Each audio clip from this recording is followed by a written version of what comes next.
Hi, everyone, and welcome back to Kindle Free Book Alerts. This week's free Kindle book promotion runs from June 3rd through June 7th.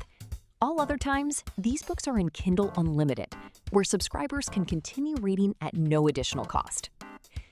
Our first featured book is How to Use Domain Name Investing to Lower Your Taxes. If you've ever wondered how domain names can become an investment asset, this book explains strategies that may help investors understand tax advantages, business deductions, and ways to build digital assets that can grow in value over time. Next, we have Budget Family Vacation Ideas.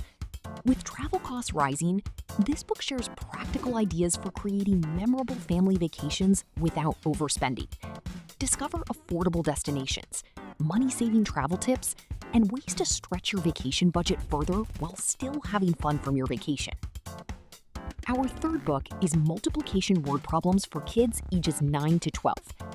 Parents and grandparents love books like this because they help children strengthen multiplication skills through real-world problem solving.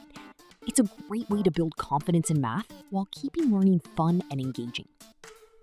Remember, you don't need a Kindle device to enjoy these books. You can read them on your smartphone, tablet, computer, or Kindle reader using the free Kindle app. The links are in the description.